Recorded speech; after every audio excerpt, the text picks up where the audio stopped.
everyone! Long time no see! Hey, it's been a while. I'm sorry. I filmed a life updates video, so if you are interested in learning about where I've been and why I've been missing for the past few months, I'll link that down below and you guys can watch that. But I finally found time today, so I wanted to make a quick video for you guys. I haven't done a wrap-up since last year, and so this is my combined January and February wrap-up. Currently in March already, which is crazy. Where did the time go? I read a lot of books for how busy I was in the months of January and February, so I'm here to tell you about them. The first book that I read in 2018, which I finished on New Year's Day, was The Distance Between Us by Kasie West. Another Kasie West book that stole my heart. I absolutely love this one. It definitely didn't take the place of P.S. I Like You, but it's probably second. I really enjoyed it. I flew through it. I finished it, like I said, on New Year's Day. It was just sat down, read it, brought it with me everywhere because it was just so good. This book is about a girl named Cayman, and she lives in a rich part of town, but she's not rich. And so she works in her mom's doll store, and one day this rich guy comes in and they form a relationship. This book was so much fun. I loved the main character and I loved her story as she went through it.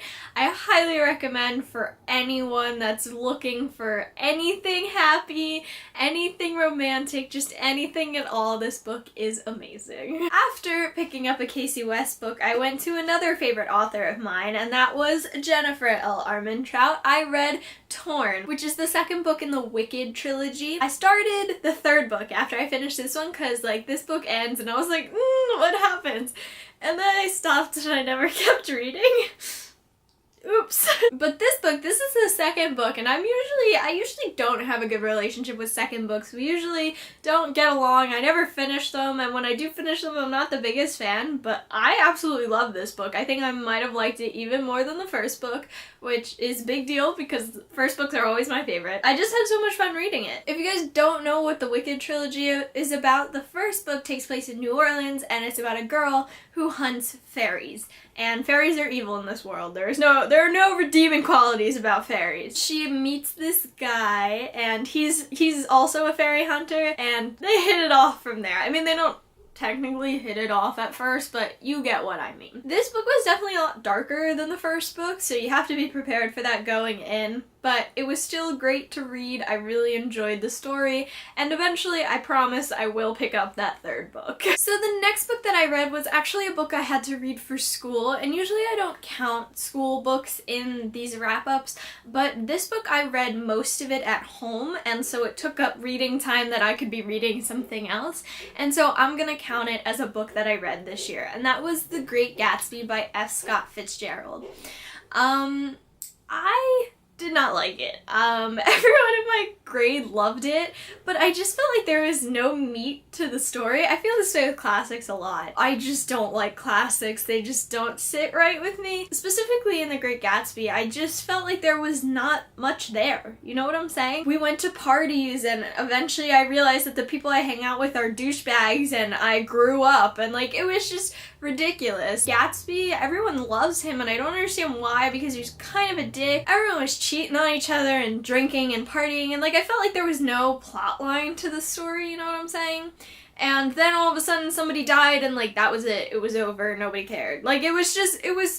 I didn't like it. The next book that I read was for our Diversity Readers Book Club Book of the Month for January, and that was 5 Flavors of Dumb. I really enjoyed this book. We already had our live show for it. I was only in the first 10 minutes because I had to leave early, but the other girls did an amazing job, so you should definitely watch the live show. I'll leave it all down below. But yeah, I really did enjoy this book. It follows a main character who is deaf, and that was really interesting because I don't think I've ever read a book with a deaf main character before. There's the diversity part for you. And I'm really interested in American Sign Language. I don't know too much about it. I know basic conversational tidbits and I know the alphabet, but that's it. I really would like to learn more about it when I finally have time to. Sadly, my high school doesn't offer a class, but yeah, so I was really excited to read this book. I got off topic, but it follows a girl who is deaf, and she she ends up being the manager for this band, and being a deaf person, you can imagine how that would be a little difficult. And it follows her life, her family's life, her romantic life, her friendships, her band, her music life, and it was really a good story. The next book that I read I was really excited about, and that was The Name of the Star by Maureen Johnson. Now, this book, I was in Barnes & Noble with my friend, and like I saw it and I was like, I have to buy it. So I did. I hid it because we had to leave, but then we came back and I had hidden the book so I could get it because it was the only copy.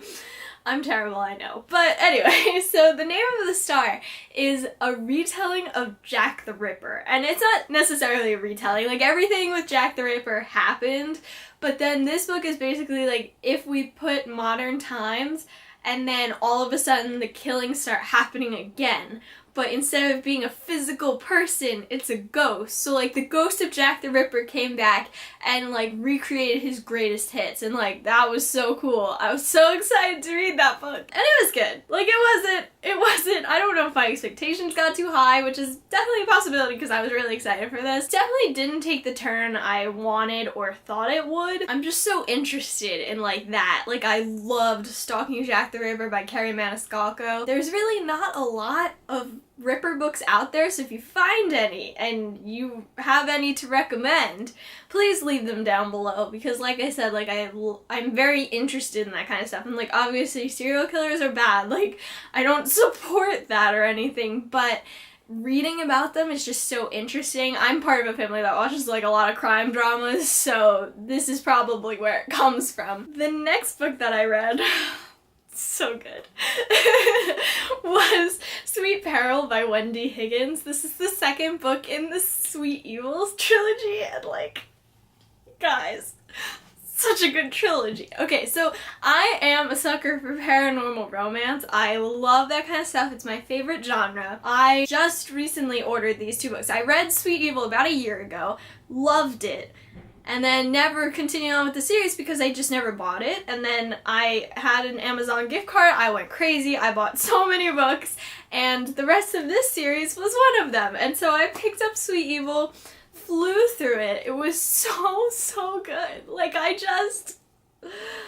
love Kai. I love the main girl too. She's great. Their relationship is amazing, and just the storyline is great. So Sweet Evil is a trilogy with a companion novel that follows the children of fallen angels. So it's like the Dukes of Hell and their children, and it's great. And I loved it so much, and it's just so good. Highly recommend this series if you're into anything paranormal, romance, anything like that. So good. And then of course, as soon as I finished Sweet Peril, because like the second I put that down, I had to pick up Sweet Reckoning, also by Wendy Higgins, which is the third and final book in the Sweet Evil trilogy. Now, I didn't know this because I had ordered all of the books. So I have Sweet Temptation staring at me on the shelf right now, and I was like so excited. I was like, 4 books, yes, it's gonna be great. I started reading this one and I was like, this is the end. Like so I looked it up and I found out Sweet Temptation is a companion novel from Kai's point of view. And I was like, what?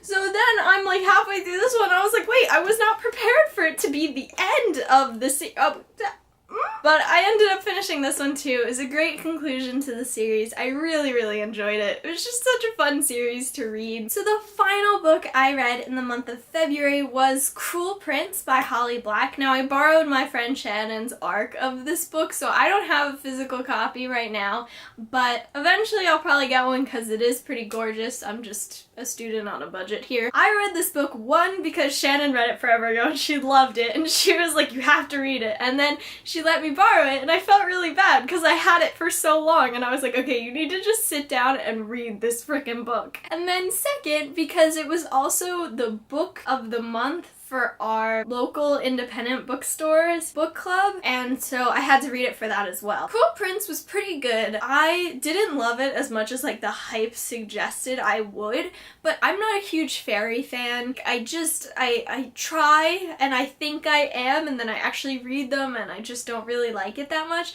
I think fairies are just too overstimulating for me. Like, honestly, I think they are, because reading their descriptions, there's just so much going on, and there's no rules in the fairy world, and there's just too much. Like, too much to know and too much to understand, and like, it's just too much for me. So I think that kind of like overstimulates me as I'm reading, and I can't even focus on the story because the things are crazy, like, you know, stuff like that. That's not to say I didn't enjoy this book. I really did as far as fairy books go, but I just didn't love it up to the amount of hype that it got. I'm not saying it didn't deserve the hype, I'm just saying like it didn't live up to the hype for me personally. The Cruel Prince is about a group of human siblings who end up getting taken into the fairy world, and it's how they survive that journey as they go through it. Like I said, very interesting, and I think as far as fairy books go, it was very, very well done. So those were the books that I read within the past 2 months. I hope you guys enjoyed this video. I hope you've been doing well. That's it for today. So thank you guys for watching, and I'll see you next time.